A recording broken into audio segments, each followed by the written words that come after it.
is utilizing light artillery, well, that implies the Army must also have what?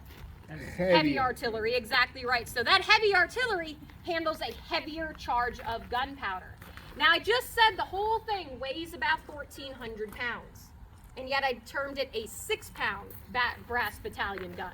So if we're not talking about the weight of the actual gun in relation to the 6 pounds, well, what might be 6 pounds for this gun here? It's not a trick question, I promise. Yeah, the shot that it fires. So it's going to fire a shot about the size right here. Maybe not terribly impressive in the grand scheme of things, but this is what your 6-pound round shot does look like. Brass, because what is that tube made out of? You all are catching on. And battalion gun would actually tell you that this is a field piece. This is meant to be used out on the open battlefield. This is meant to support battalion of infantry out on that battlefield. That also means it is meant to be used against battalions of enemy infantry out on the battlefield. So at the end of the day, this particular type of artillery piece is really meant to be utilized against people.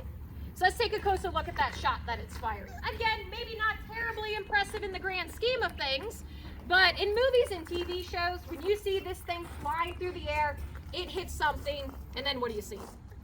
Yeah, this great big explosion, right? Would you believe me if I told you those movies were lying to you? Yeah, imagine that. There's actually a very good reason as to why this does not explode. In fact, the explosive impact looks like this. Which again is not terribly impressive in the grand scheme of things. This is a solid iron projectile. There is no way for something like this to explode. Now, do they have rounds which explode in the time period? Yes, actually they do. They have bombs, they have shells. However, those are not being fired out of the long-barreled guns like this one here. Those are being fired out of the mortars and howitzers. Okay, sounds good. Now, out on that open battlefield, it's very easy to understand how, those large explosions could create a lot of devastation in that situation. You could certainly take out a lot of people with those explosions, couldn't you? Especially since they're using linear formations during that time to amass manpower and firepower out on the fields. But yet that's not what they're doing. So now that kind of begs the question, well, what in the world are they hoping to achieve with something like this? Now keep in mind that victory on that 18th century battlefield is not necessarily based on casualty count.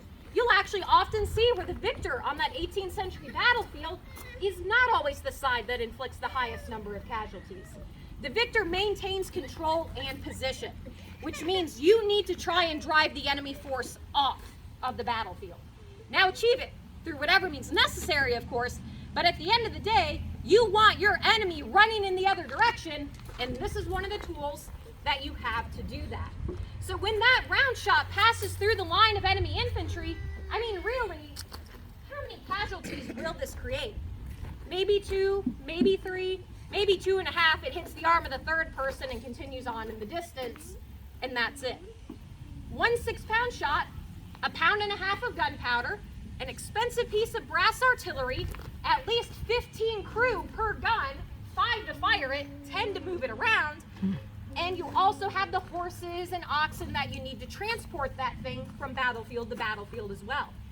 That's a lot of resources for taking out 2 or 3 people per shot. Anybody impressed when I put it to you that way? Yeah, no, absolutely not. But let's take a look at this situation from another angle. Sure, we just killed 2 or 3 people, but think about the soldiers who are left standing in that situation.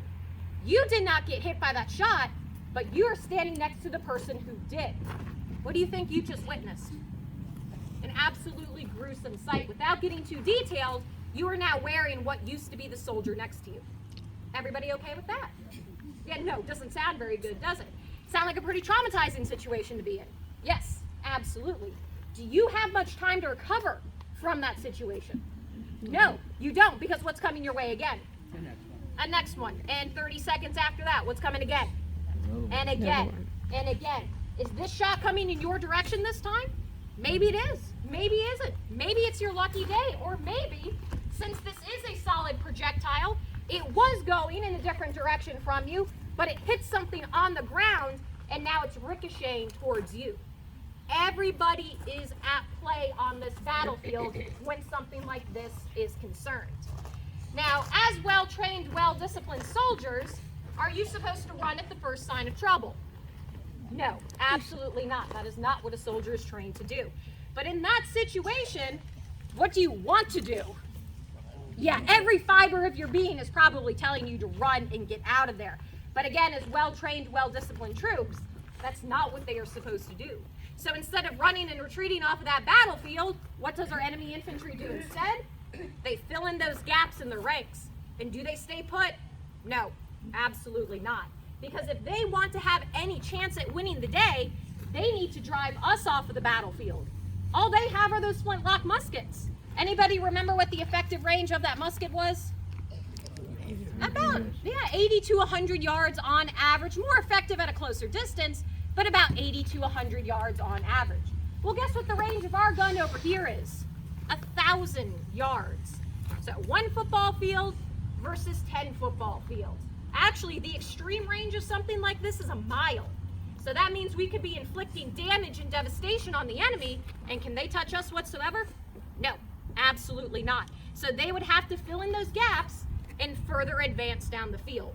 And this will play out for a little while. We'll kill 2 or 3, scare dozens of others in the process.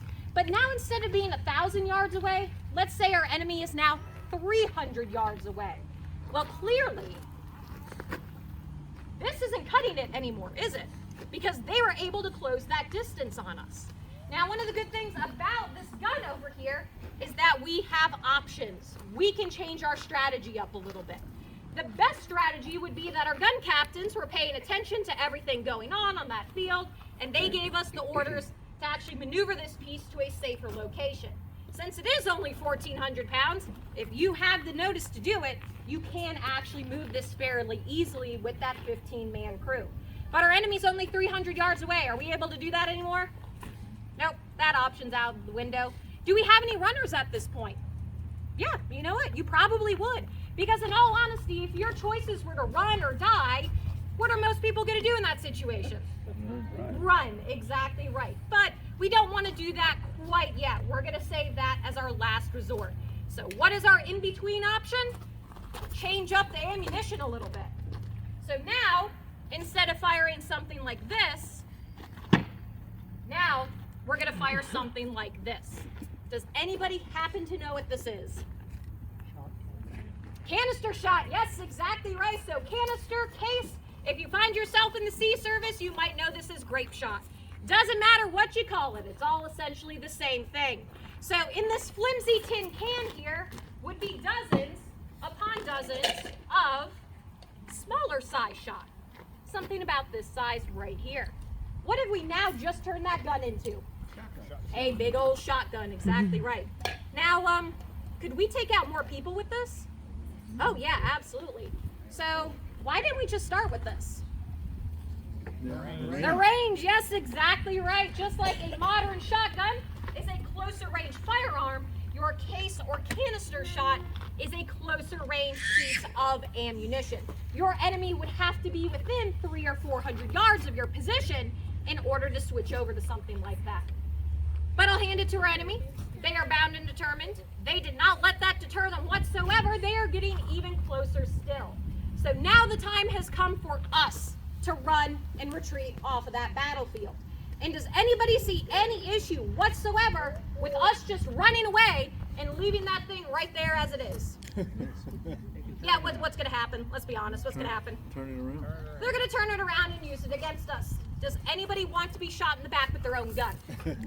Nah, it's generally a pretty embarrassing thing. So I'll tell you what. How about we sabotage that artillery piece so that way if our enemy does capture it, they cannot use it. Or at least they can't use it right away. So we're going to take a long iron spike. It's basically just a long iron nail. Run that down through the vent at the back at the breech of the gun. That vent is where the fuse is constructed to actually fire off the artillery piece. If we block where that fuse goes, can our enemy use that weapon? No, they cannot.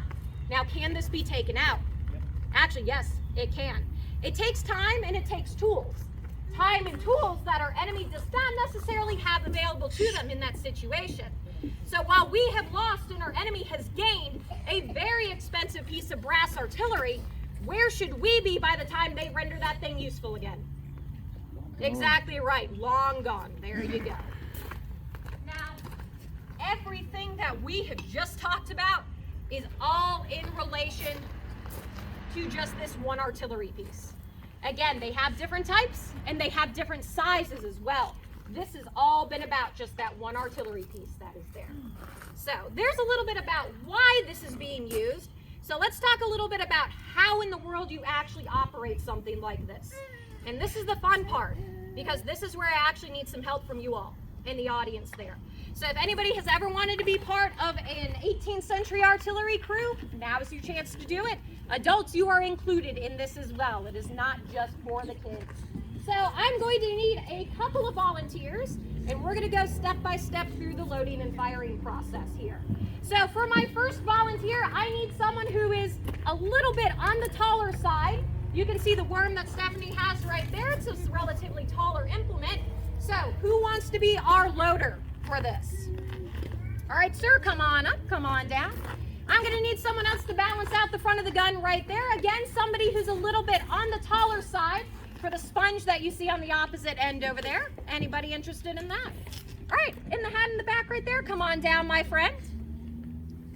I need somebody to build the fuse for the gun here. I need somebody who does not mind getting their hands dirty and likes to blow things up. Do I have anybody that likes that? All right, way too many hands went up when I said that there. All right, my friend in the shirt back, white t-shirt back there, your hand was up first, so come on down, my friend. Hi, Bomberman. All right, I need somebody to serve as our Linstockman, somebody to actually fire off the artillery piece here, arguably the most important job. All right, in the pink in the back right there, come on down, my friend. I need a fast runner. Do I have somebody who's fast on their feet? I need someone to run the charges for us. Come on down, my friend. There you go. And now last, but certainly not least, I need a gun captain. I need somebody with a nice, loud, commanding voice who likes telling other people what to do. Do I have anybody like that whatsoever? Hey, come on over here, my friend. You're my runner. All right, anybody? All right, sir, in the back right there, come on down. Oh, she's up there, and I got the thing. All right, now our crew is currently getting their instructions here. And since most people have never captained an 18th century artillery piece before, we've got a little bit of a cheat sheet here for them. All right, Captain, come on over.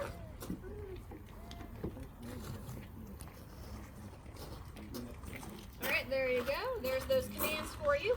Now, first things first, we need to get our crew's attention. So what do you think a good military term to get somebody's attention might be? Yeah, imagine that. Some things haven't changed over time, have they? So, Captain, we are all artillerists here, so you're going to have to be a little bit loud with this. So in a nice, loud, commanding voice, go ahead and give us that first command. Gun, attention! There we go, and they should stack too, standing up nice and straight and tall. Captain, go ahead and inspect your crew for us. Make sure they look up to your standards. How do they lift everybody out here? What do you all think? For a first-time gun crew, I think we got a good crowd. All right, Captain, they're not doing us any good just standing there. Let's go ahead and put them to work. Next command there for us. Man the piece! So they're going to do right about face, walk up to their positions on the gun. Our runner is going to move to the side boxes right over here. And as you will soon find out, there is a command for everything in the artillery here. Captain, next command for us. From right to left, dress! So now they're going to fully stand into position on the gun. Now we're going to pretend that we've already fired this artillery piece a few times. We have some debris built up inside of that barrel, and we need to get rid of it. So thankfully, this next command is going to do that for us. Captain? Search piece! Front left gunner is going to take that wormer. He's going to run it down through the barrel, give it a couple of turns, and that hook that is on the very end would grab hold of any of that debris that might still be in there. But it looks like we're clean. We are good to go. Next command. And then sponge! Front right gunner is going to take a lamb wool sponge, and he is going to place it into the muzzle of the gun, but not press it down quite yet. We have an open vent at the back of the gun there. Let's say there's something still burning inside of that barrel. He pushes that sponge down, those embers come flying out onto the back right gunner who has gunpowder on him. Anybody see a problem with that? Yeah, we don't want him going boom, we want the gun going boom. So Captain, next command there for us. Tin vent. So he's actually going to cover over that vent with a leather thumb stall. Captain, next command. Sponge piece. So that sponge is now going to be run down, and again, that is going to put out anything that might still be burning inside of that barrel. There we go. It's actually a much more difficult job than it looks to be. Captain, next command. Handle cartridge. Our runner is going to grab the cartridge. She is going to run up to the loader as fast as she can, hand that charge off, and actually run all the way back. And she would have to do that between every single shot on the gun here. A well-trained artillery crew can load and fire this thing off in about 30 to 40 seconds or so. And she would have to run back and forth again and again and again and again. Does not look like a difficult job, but actually is a very difficult job on the gun here, but she did a fantastic job. All right, Captain, let's load it up. Next command. Charge piece. So that charge is going to be introduced into the muzzle of the gun. Next command. Ram down cartridge. Front right gunner is going to take the other end of that implement, which is actually a rammer, and he is going to ram home that charge of gunpowder and shot. All right, looks like we're good to go. Captain, next command. Prime. Back right gunner is going to take a brass pick, run it down through the vent at the back of the breech of the gun. That pierces open that bag of gunpowder now sitting underneath. He's then going to take a powder horn and pour some loose powder down the vent, building that fuse. Captain, next command. Take aim. So on the command to take aim, you'll notice the two back gunners will step out of the way. Captain, let's go make sure we're on target here. All right, go ahead and sight down that barrel for us. Are we going to hit those British trees that are out there? Yeah, a couple leaves will be good. A couple leaves will be good. Sounds good to me. Captain, come on back over here. All right, so we're on target. We're loaded up. Are we ready to go? Yes?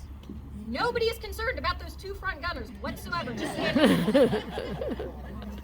So, why did we move the two back gunners out of the way? What would happen if we fired this gun with the full charge and projectile in it? Exactly right, recoil. This thing would recoil about 8 to 10 feet. Those two might be strong. They are not strong enough to stand up to this 1,400-pound gun flying backwards like that. Now for our two front gunners who are there, they are behind the muzzle of the gun. So when this thing fires, would anything hit them coming out of the muzzle there? No, because they're standing behind it. Are they going to be hit by the recoil? No, they are not. So believe it or not, they are actually perfectly okay right where they are. Will it be loud where they are? Captain, is it going to be loud where we are? Yeah. Yeah, it's artillery. You can't kind of get away from the noise on the battlefield here. They actually serve a very important purpose.